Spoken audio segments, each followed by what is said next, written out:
Hello, this is Goljar Hussain and you are watching your favorite YouTube channel TechYouTube, and here I am giving you the tutorial.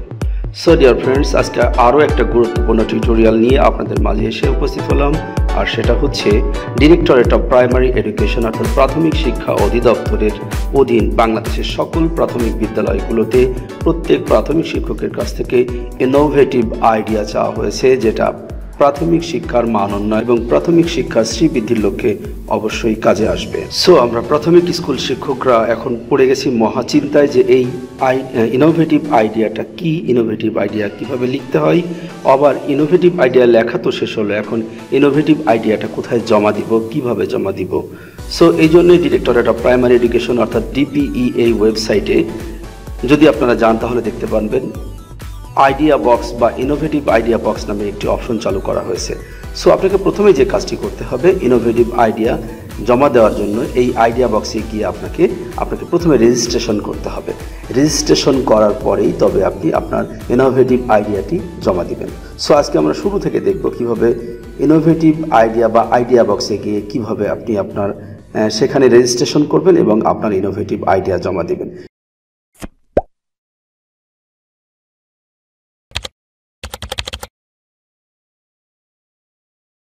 So চলুন শুরু করি, কথা না বাড়িয়ে কাজে নেমে পড়ি। এই জন্য প্রথমেই আপনাকে আপনার মোবাইল থেকে যদি আপনি করে থাকেন তাহলে অবশ্যই মোবাইল থেকে গুগল ক্রোম ব্রাউজারটি ওপেন করুন।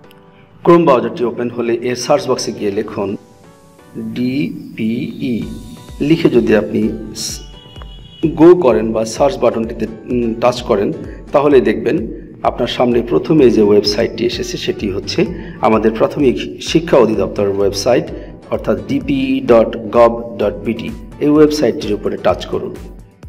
টাচ করলে দেখবেন আপনি এই ওয়েবসাইটটিতে পৌঁছে গেছেন এবং সব শেষে গিয়ে দেখুন স্ক্রল করে নিচে চলে আসুন, এসে গুরুত্বপূর্ণ লিঙ্ক অপশনটা আপনাকে বাছাই করতে হবে। সো দেখুন এখানে গুরুত্বপূর্ণ লিঙ্ক কোথায় আমরা দেখছি, একটু খেয়াল করবেন। এই যে সব নিচে গিয়ে দেখুন এই যে গুরুত্বপূর্ণ লিঙ্ক, এই যে গুরুত্বপূর্ণ লিঙ্ক অপশন নিচে এই দেখুন আইডিয়া বক্স। এই যে আইডিয়া বক্সের উপরে যদি টাচ করেন তাহলে কিন্তু আরেকটি নতুন সাইট আপনার সামনে হাজির হবে। এই সাইটে গিয়ে প্রথমে আপনাকে দেখুন এখানে অনেকগুলো বার্তা আসবে যেগুলো আপনাকে ওভারলুক করলে চলুন। দেখুন এখানে কিভাবে আপনাকে আইডিয়া সাবমিট করতে হবে সে সম্পর্কে ধারণা দেওয়া হচ্ছে। আপনি চাইলে এইগুলো নিয়ে আপনি একটু আইডিয়া নিতে পারেন। এখন আইডিয়া নেওয়া হলে এই যে ডান পাশে খেয়াল করুন 3 লাইনস এই যে অপশন আছে, এই 3 লাইনসের উপরে টাচ করুন। টাচ করলে আপনার সামনে একটি সাব মেনু ওপেন হয়ে যাবে এবং এই মেনু থেকে গিয়ে দেখুন নতুন অ্যাকাউন্ট তৈরি, এই অপশনটিতে টাচ করুন। সো এই দেখুন নতুন অ্যাকাউন্ট তৈরির অপশনটা আমার সামনে এসে হাজির হয়েছে। সো এখানে গিয়ে প্রথমে আপনার নামটাকে বাংলায় লিখতে হবে, দেখুন লেখা রয়েছে। তারপরে আপনার ইমেল আইডি, আপনার মোবাইল নম্বর, আপনার পাসওয়ার্ড। সো আমরা এখন একে একে এগুলো লিখছি, খেয়াল করুন। প্রথমে আমার নাম লিখছি, দেখুন এখানে আমি আমার নাম লিখে ফেলেছি মোহাম্মদ গোলজার আলী। এখন আমি এখানে দেখুন আমার ইমেল আইডিটা সাবমিট করে দেব। সো ইমেল আইডিটাও আমি এখানে লিখে রেখেছি দেখুন এই যে, আর এখানে আমার মোবাইল নম্বরটা আমি দিয়ে দিব। সো মোবাইল নম্বরটা লিখে ফেলি আমি, দেখুন মোবাইল নম্বরটি এখানে দেওয়া হয়ে গেল। এবার আপনার পাসওয়ার্ড, এখানে যে কোনো একটি পাসওয়ার্ড আমি লিখে ফেলবো যেটা আমাকে অবশ্যই মনে রাখতে হবে। সো আমি একটি পাসওয়ার্ড দিয়ে দিচ্ছি। দেখুন পাসওয়ার্ড দেওয়া হলে এই যে নিবন্ধন করুন এই বাটনটিতে আপনাকে টাচ করতে হবে। দেখুন এখন এখানে একটি বার্তা আসছে, ধন্যবাদ, সফলতার সাথে সংরক্ষণ করা হয়েছে।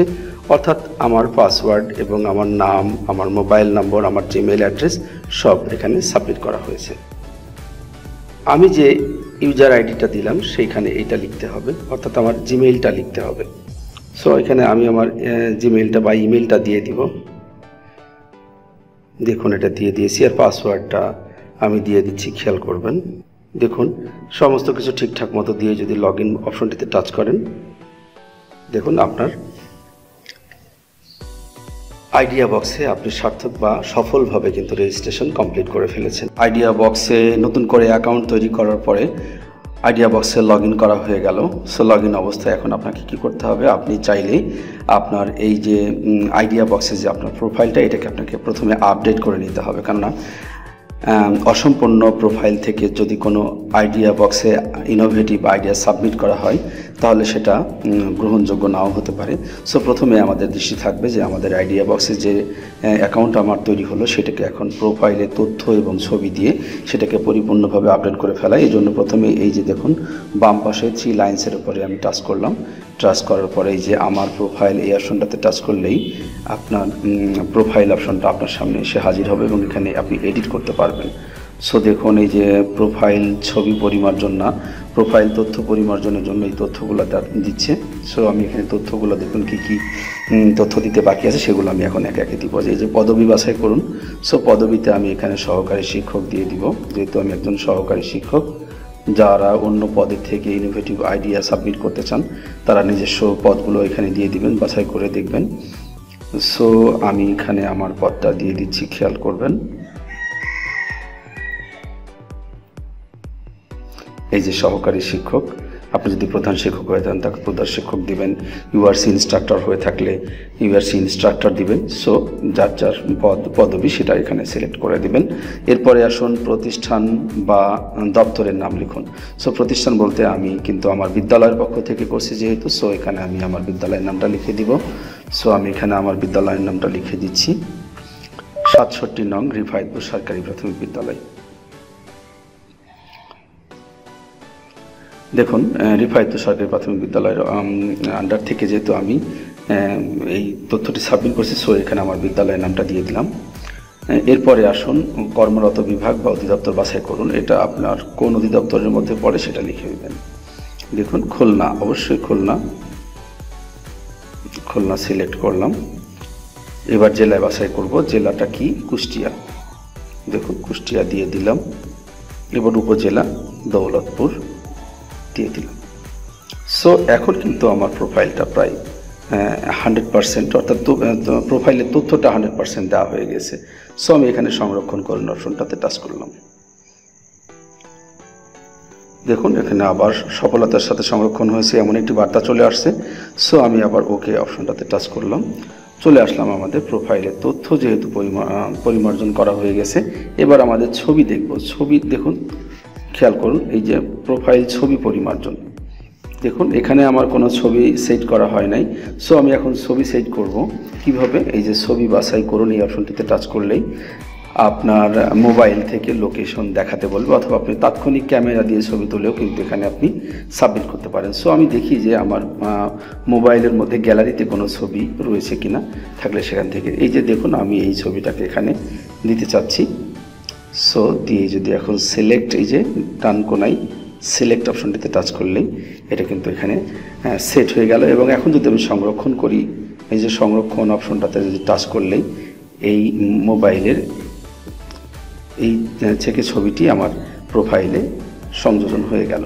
সো এখন কিন্তু আমার ছবি দেখা যাবে। দেখছেন কত সুন্দর ছবি দেখা যাচ্ছে। এখন আমরা দেখব যে আমাদের এই আইডিয়া বক্সে ইনোভেটিভ আইডিয়াটা কোথায় জমা দিব। সো সেই অপশনটা দেখার জন্য এই যে বাম পাশে আবার 3 লাইন্সের উপরে আমি যেখানে টাচ করলাম, টাচ করলে দেখুন নতুন আইডিয়া। আপনি চাইলে নিজে পাসওয়ার্ডও পরিবর্তন করে নিতে পারেন আপনার যখন খুশি তখন। সো আমি এখন দেখব নতুন আইডিয়াটা কোথায় সাবমিট করবেন। এই যে নতুন আইডিয়া এই অপশনটিতে টাচ করবেন। যেহেতু আপনি এখনও আপনার আইডিয়া দেন নাই, সো এখানে নতুন করে আপনার আইডিয়াটা দেখা যাবে না। সো আপনি যেহেতু প্রথম আপনার আইডিয়াটা দিচ্ছেন, সো এখানে দেখুন কী করতে হবে আপনাকে। এখানে ডিটেলস বলা রয়েছে। প্রথমে দেখুন উদ্ভাবনী ধারণার শিরোনাম, অর্থাৎ অনুগ্রহ করে আপনার 10 শব্দের মধ্যে একটি শিরোনাম দিতে হবে যে আপনার আইডিয়াটার নামটা কি। যেমন ধরুন আপনাদের আমি একটু ধারণা দিই, যেমন মুক্তিযুদ্ধ কর্নার, এটাও কিন্তু একটা আইডিয়া, ইনোভেটিভ আইডিয়া ছিল। এটা একসময় আমাদের এই ইনোভেটিভ এই ধারণা থেকে কিন্তু ওখানে আমাদের স্কুলে ইমপ্লিমেন্টেশন হয়েছে। সো এইরকম কিছু আপনাকে 10 শব্দের মধ্যে এমন একটি ধারণা আপনাকে লিখতে হবে। উদ্ভাবনী ধারণার বিবরণ 100 শব্দের মধ্যে লিখতে হবে। এই ধারণাটা কীভাবে কি আসলে এই জিনিসটা বিস্তারিত লিখতে হবে 100 শব্দের মধ্যে। এবার বাস্তবায়নের পদ্ধতি অনুগ্রহ করে এখানেও 100 শব্দের মধ্যে লিখতে হবে। এইবার আপনার প্রকল্প বাস্তবায়ন বিভাগ বাছাই করতে হবে। খেয়াল করুন এখান থেকে খুলনা দিতে হবে অবশ্যই। তারপরে জেলা, নিজ নিজ জেলা দিতে হবে। যেহেতু এই অপশনগুলো না দিলে এই আইডিয়া বক্সের আইডিয়াটি কোন জেলা থেকে আপনি করলেন, কোন বিভাগ থেকে করলেন বা কোন উপজেলা থেকে করলেন এটা উল্লেখ না করলে কিন্তু আপনারটা ভ্যালিড হবে না। সো এগুলো অবশ্যই আপনাকে সিলেক্ট করতে হবে একে একে। যেমন এই যে কুষ্টিয়া আমি দিলাম, দেওয়ার পরে দেখুন এখন উপজেলা বাছাই করতে হবে। উপজেলা দৌলতপুর দিলাম, প্রকল্পের মেয়াদ দিলাম যেটা আপনার মতো সেভাবেই দিবেন। দেখুন 3 মাস, 6 মাস, 9 মাস, 12 মাস এই প্রকল্পটা বাস্তবায়ন করতে কতদিন সময় লাগতে পারে, এটা আপনার একটা অনুমিত একটা মাস বা মেয়াদ দিয়ে দিবেন। সো এখানে একটা যে কোনো একটা অনুমিত মেয়াদ দিয়ে এবং প্রয়োজনীয় বাজেট প্রযোজ্যের যদি এইটা করতে শুধু আপনার শিক্ষকের পেশাগত দক্ষতায় যথেষ্ট নয়, এখানে অর্থনৈতিক ব্যাপার থাকে। সো এখানে আপনি প্রয়োজনীয় বাজেটটাও দিয়ে দিবেন। দিয়ে সবশেষে এই যে সংরক্ষণ করুন এই অপশনটিতে টাচ করলেই আপনার আইডিয়া আপনার নির্ধারিত বিভাগ, জেলা এবং উপজেলার অধীনে সাবমিট হয়ে যাবে। তবে অবশ্যই এই যে নতুন আইডিয়াটি আপনি এখানে সাবমিট করার আগে এই টপিকসগুলো বিবেচনা করে একটি খাতায় খসড়া লিখে ফেলবেন। লিখে তারপরেই যদি আপনি এখানে সাবমিট করেন তাহলে আপনার আইডিয়াটি সুশৃঙ্খলভাবে এখানে দেওয়া হবে বলে আমি মনে করি। সো এই ছিল আজকে আমাদের ডিপিতে গিয়ে আইডিয়া বক্সে registration, idea box log in করা এবং সেখানে গিয়ে প্রোফাইলের তথ্য 100% করা, ছবি দেওয়া এবং সব শেষে কীভাবে নতুন আইডিয়া সাবমিট করতে হয় সে সম্পর্কিত একটি পরিপূর্ণ নির্দেশনা। জানি না আজকের এই টিউটোরিয়ালটি আপনাদের কাছে কেমন লাগলো। ভালো লাগলে অবশ্যই আমার এই টিউটোরিয়ালটির নিচে একটি কমেন্টস করবেন আর লাইক দিবেন। আর এরকম আরও গুরুত্বপূর্ণ টিউটোরিয়াল পেতে অবশ্যই আমার চ্যানেলটিকে সাবস্ক্রাইব করে বেল বাটনটি বাজিয়ে দিবেন, যাতে পরবর্তীতে যে কোনো টিউটোরিয়াল আসলেই আপনি সঙ্গে সঙ্গে নোটিফিকেশন পেয়ে যান।